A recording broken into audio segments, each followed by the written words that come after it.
24 hours after going to a Bronx emergency room. A 2-year-old died. The foster family says that she went to get her G-tube reinserted, and the doctors are to blame for it going terribly wrong.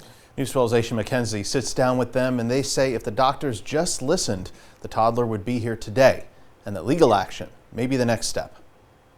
How I go from having a whole baby, clothes, toys, all of this stuff to now a box. Don't make sense. Jasmine Smallwood is trying to figure out how to move forward without her foster daughter, 2-year-old Alana Tate.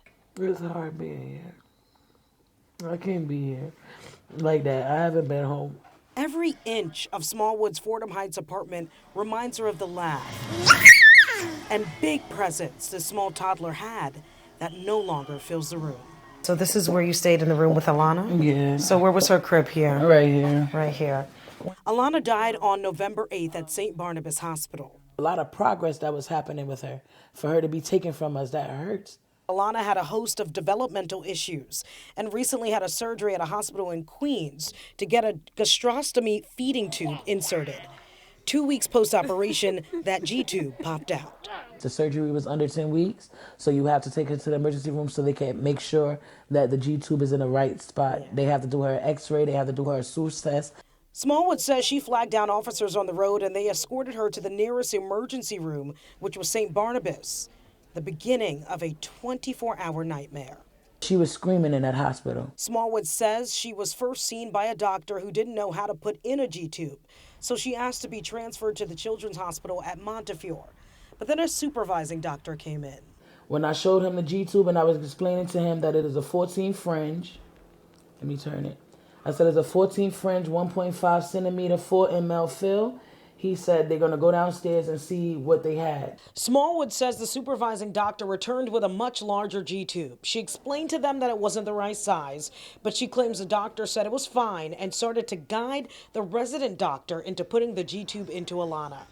The doctor that didn't know, she tried twice. She poked it in Alana. The first time she didn't get it. She was poking it in her stomach. She did not get it, so she came out.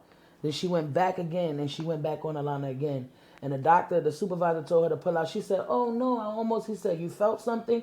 After multiple attempts, the supervisor took over, and Smallwood says he put it in, did an x-ray, and then sent them home. When I picked up Alana, she let out a scream that I was uncomfortable with.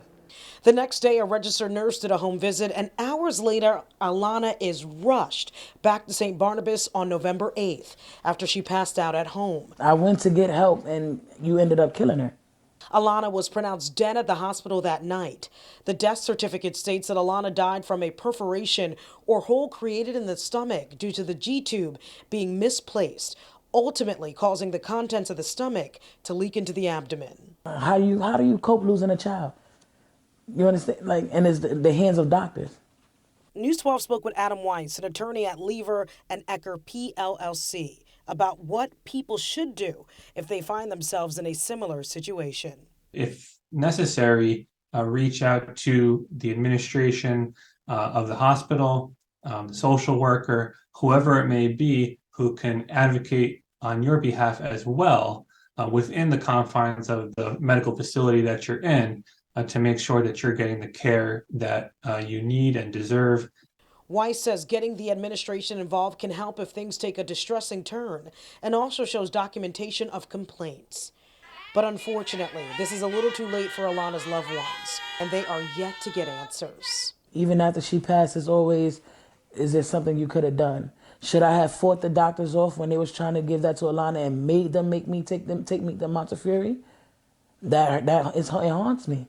When we reached out to SBH Health System requesting comment on this story, they responded, quote, SBH Health System will politely decline to comment. Love you, Alana! Aisha McKenzie, News 12.